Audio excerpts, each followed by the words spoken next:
No joke, you guys, when I stopped emotional eating is when my body finally transformed. So in this week's vlog, I'm going to be sharing my story of how I overcame emotional eating so that I could stop self-sabotaging and finally achieve my body goals once and for good. So I really hope this episode is going to inspire you, help you if you are going through something similar. At the moment, if you don't know, hello, my name's Laura. I'm an exercise physiologist, sports nutritionist, and I'm currently on a 12-month mission to look better in my 30s than I did at 25, no extremes and no calorie counting. Right now, we are up to week 18, so crazy. I'm in the muscle building phase. I'm intentionally gaining weight. So let's spend the week together because I'm vlogging every single week for a year to show you behind the scenes of what it's really like to change your body composition. So let's get into the vlog.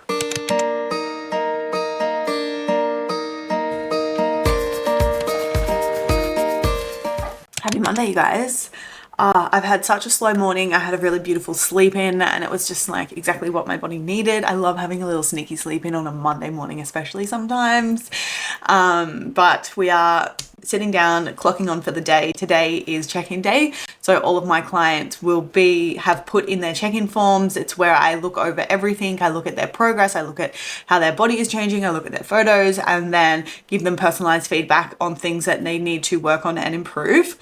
I forgot to update you in last week's vlog about the nails. So these are stick on from Cotton On and Slay. You guys, like, I am so happy with these. They don't look fake. They look real. They're $15 and so far, no, like they haven't fallen off or anything. So that's a win. Also, you guys, I got a new phone, which I'm so excited about. I upgraded to the 17 and I went with the Pro Max. So it's so much bigger than what I'm used to. So that's the absolute vibe. So yeah, thought I would check in. I'm excited to tell my story of emotional eating this week to help you guys if you're struggling with something like that. But first, check-ins. Clients always a number one priority. So let's do it. We are meal prepping lunch. We are doing a mushroom creamy pasta ready to be put into the containers here. Now this looks delicious. Carb, fat, protein, fiber. Carbohydrate, pasta, fat, bits of cream, a little bit of cheese, protein, the chicken, fiber, the mushrooms, onion, and parsley, and garlic. So I finished my client check-in and holy crap, they are winning right now. I'm honestly so proud of them. And then also we need to normalize that a lot of them are struggling as well. And that's why coaching can be so powerful, is because you've got someone in your corner to help and support you through when you just feel like everything is not working, everything, like you're just failing at everything and you feel like giving up. That's where a coach can really come in and help, because whilst yes, it's important to celebrate the wins, it's the moments that we're struggling the most is where, you know, a lot of people give up. So yeah, super proud of my clients. Now I'm at the gym and I'm going to go for a walk as I do some work. Something that I love to do is, like, right now I was feeling a little bit and I was just like, God, I just need to move my body. And like, this is how I've been able to really remain consistent with movement in general, is when you really lean on how you feel, it's easier to remain consistent. Because now, like right now, I'm not going for a walk to get my steps in to hit a number. Like right now, I'm going for a walk because I'm stressed, I'm overwhelmed, I've been sitting on my computer and I just feel like I need to move my body. So naturally, that's, my body is craving that, and that's what I'm going to do. Anyway, so I like to, pair work with movement. I'm going to a gym, but I also have a walking pad that is in New South Wales that I want to put in my house because I would just be using that. I wouldn't go to the gym, but because I don't have that. So yeah, let's go move my body because I feel like I need to move. Protein for that.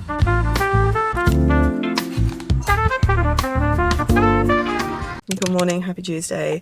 Let's go for a walk with a coffee and a podcast. Let's spend the day together. It's lunchtime and I'm so excited to eat this. Watch this become my new hyperfixation. Beef mince with taco seasoning, light cheese, avocado, lettuce, tomato, carrot on a wrap. Burrito vibes. Australian taco vibes. So excited to eat this. So today's just been full of calls. I've literally been talking to all of my clients all morning, which I love. Now sitting down, just like decompressing whilst I eat this. And I just thought it was a perfect opportunity to talk about my emotional eating that I have struggled with for a really long time, like forever I've struggled with some sort of emotional eating. Like when I was younger, it was a lot around when I was angry, but now as I've kind of let go of that, it's more about being bored because I work from home, and then also when I get into depressive vibes, I also sometimes fall into a pattern of emotional eating. And it's really hard because it's just like, I like to explain it. It's like you just like have this wave of emotion come over you that's like up in your throat, and it's just like you don't know what to do with the emotions that you're feeling. And then just out of habit, like you're in the cupboard, you're eating. For me, it's chocolate. Like I'll eat chocolate and like I somewhat feel numb as well. I'm like, I'm not hungry. I don't even, but I'm just like eating it to soothe myself. And then I'll eat it and then I'll be like, this is not satisfying me. It's not making me feel more full. It's not making me feel anything. I then think that more is going to help, and then I have more and it doesn't help, and then I just feel worse after it. So essentially, like I've built these patterns on like food becoming safety, becoming comfort, becoming satisfaction, becoming boredom relief. It's helping me in those moments of avoiding feeling the certain feelings that I'm feeling, like pressing the escape button to fix it. And I know that it's not helping me fix it. And I know that it's just a mechanism self-soothing. So while yes, I have come so far with it, like it doesn't happen very often anymore, which I'm going to tell you how I was able to break through those patterns later. It definitely still is there a little bit. But if you're feeling this and you're struggling with emotional eating, I get it. And I'm going to break down exactly how I was able to stop doing it, even though it still happens a little bit, nowhere near as much as what it used to.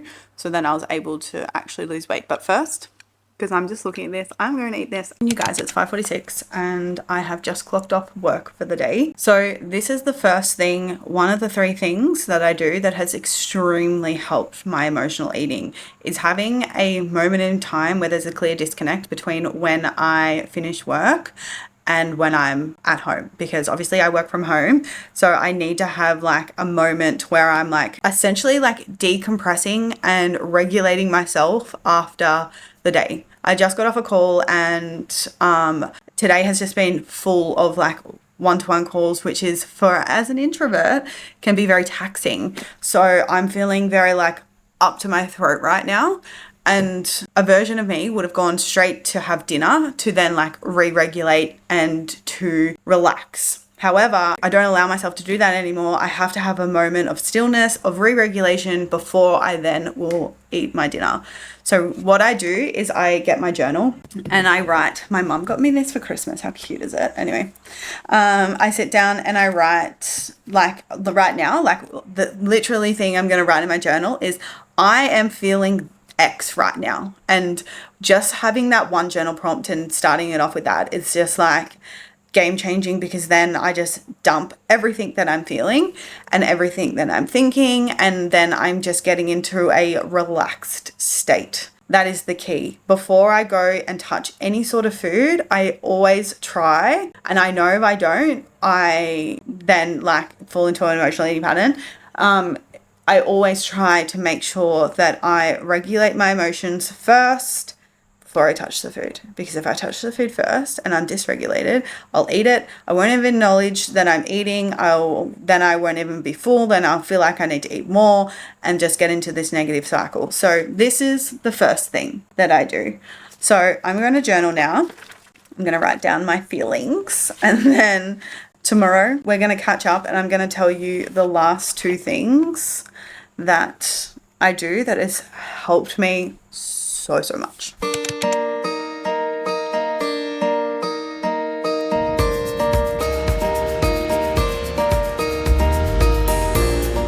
Good morning. Well, I woke up this morning at 5 a.m. and went to a body balance class. Something that I'm really trying to work on right now is my mobility. Oh my God, I'm just like so stiff. So going to a class is like keeping me accountable to making sure that I'm doing that, because otherwise I'm like really bad at doing that on my own. Now Niels and I are going to a cafe, and this brings me to the point, he's locked out. Brings me to the point of the second thing I do to help me, like that has helped me, stop emotional eating, and that is changing up my environment when I feel stale.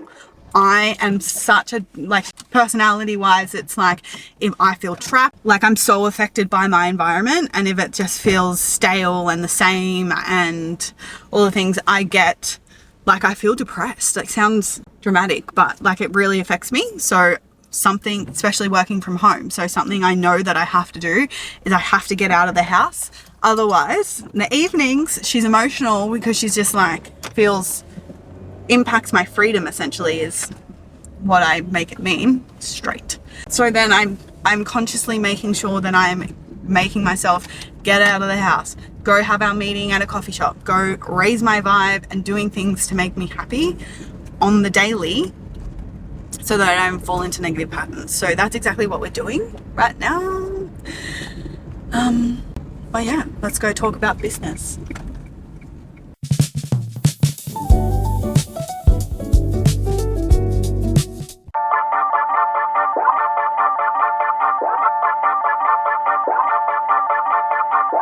Hello you guys, happy Thursday. Jump scare on the way to Brisbane. It's Niels' birthday today, so we're going down to Brisbane to spend the weekend. My mum's also going to be here. I'm just full relaxer mode right now. But yeah, that's the update. Let's go to Brisbane together. Obviously, had to bring my girlfriend. Let's down. We made it to Brisbane. We're just getting ready to go up for dinner. We're going out to Greek tonight at Greca, down on the Story Bridge next to the river to celebrate Niels' birthday. We love Greek food, so super excited about it. With the outfit. But yes, we're here until Sunday or Tuesday. I'm not sure yet how long we're going to stay for, but look at this view. City vibes. We're gonna go get a drink at Felon's Brewery, and then we're gonna go for dinner. So that's the update.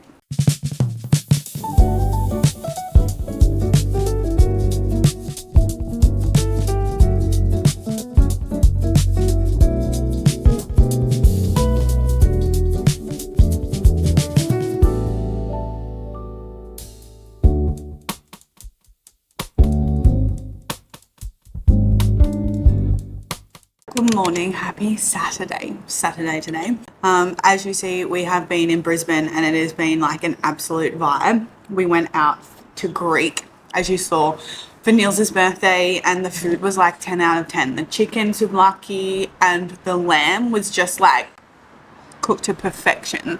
It's such a nice place in Brisbane to go for a drink, to go for dinner, cut a few nice restaurants down there. It's just really, really nice. We're staying in Kangaroo Point, which is like, I like this part of Brisbane because there's like this beautiful walk on the other side of the road, and it's just got some nice, where we went this morning for coffee, which you saw, and it's just got such a beautiful view of the city. And then to get over to the city, it's just like so easy because there is not only the Story Bridge, but there's like a pedestrian bridge that you can just get across. Today the plan is to go do some shopping in the city, which is exciting. If you don't know, my mum actually is a shoe shop owner. She owns 3 shoe shops. So the reason why we come down to Brisbane is because we're here for a shoe fair. So amongst the cafes and going to see, going shopping and stuff, we're also looking at shoes for her shop for the summer season. So that's been really good as well. Just picking out the things that I like and putting my input into that. The last thing that I just wanted to say to wrap up this vlog is the third thing I do is to help me stop emotional eating. And that is, like, it sounds really lame, but like, it's just so true to the core, is just like really living your life in alignment with your values. So it's a perfect thing because for me personally, like, two of my biggest values is freedom and adventure. Then health as well, like that health is number 1, but then freedom and adventure are my 2 highest values. And I find myself, if I'm not living in alignment with those values, I am more inclined to emotionally eat. And that's why booking things like this and going to beautiful restaurants and to have a weekend in the city, like, whilst yes, I love the coast, I also love coming to the city.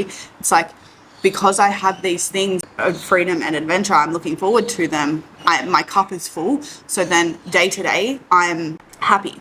So it's really important that you find like what your values are and choose and live in alignment with those, because that in itself helps emotional eating 10 times more. Investing in your own self-care, whether that's day-to-day journaling, slowing down, enjoying a cup of tea, whether that's going for a massage, having a sauna, all of those things are so important. But I found for myself, like if I'm not looking after myself in terms of living in alignment with what I truly love, then I find overcoming emotional eating was so much harder. But as soon as I started looking forward to stuff and putting these things in my calendar, then it really makes such a difference. So those are my the big things. Something else I wanted just to add into this episode is just how I maintain balance whilst I'm away. As you saw this morning, like we've got a full kitchen in our apartment and I have cooked breakfast, and it's like literally one of the breakfast rotations that I'll have every morning. So we've got bacon, eggs, avocado, toast. And then last night I cooked dinner the night before we went out. Today I have leftovers from dinner last night that I'll probably pack with me potentially, or I'll just find something out and about. And like whether I'm away, I'm hungry, whether I am at home or away, like my principles around nutrition do not change. Like I do not get into a mindset of, oh, I get to eat whatever I want because I'm away and because I'm on holidays. Like I don't have any sort of food rules. Like I'm not restrictive. I'm not overindulging just because I'm away. I just treat every single day exactly the same. And that's what food freedom really is. And that's what intuitive eating actually is. I saw this post on Instagram where the girl was like, oh, I started intuitive eating and I gained 10 kilos. Well, if that's the case, then you're not actually applying the 10 principles of intuitive eating properly, because there's actually method behind intuitive eating. Intuitive eating is not just eat whatever you want. There's 10 things that you need to master. And one of those things is balancing your nutrition and balancing your plate. And it's really important because like when you actually intuitive eat, you base it off like how you're feeling. And if you're eating shit all the time, if you're eating KFC, if you're eating McDonald's for every meal, you're going to feel shit. So it's not that is like bad, quote unquote, to have those things, but it's about having those things in moderation, which is actually intuitive eating. So that's how I stay on track when I'm away, is like because now I've just nailed my portion sizes of a build phase, because that's what I'm in, that's what I'm aiming for. So every meal, whether that's, like I said, at home or out, like I'll think to myself, okay, how am I going to balance this meal? What's my carb, fat, protein, fiber? And what are the portion sizes of my build phase? It's a little bit more carb, a little bit more fat at the moment, which we love, but it's a lot. Sometimes when I'm feeling fluffy and my pants are feeling tighter, which they are right now. But anyway, yeah, then I'm just like, okay, sweet. I know how to balance my plate in a build phase. I know what my macros need to be. I can do that at a restaurant. I can do that at Subway. I can do that in a food court. I can do that at a bougie restaurant like Greca, right? It makes life so much easier not having to track calories, but nailing your portion sizes. And also not being all or nothing, to being like, oh my God, I'm on holidays, I can eat whatever I want. Because that's true key. That is key to sustainability. So I hope this episode was helpful in the fact of helping you move through emotional eating. Let me know in the comments below how you're feeling. If you have questions, if there's things you want me to cover. Like I'm in this deep with you guys right now. I'm in a muscle building phase. I'm feeling fluffy. My pants, I put on a skirt yesterday and it was really tight and it's uncomfortable, but that's just because I know like I'm in a muscle building phase, so that's okay. But yeah, no, that's the vibe. But that's it for me. Thank you for being here. I appreciate you more than you know, and I'll see you guys next week.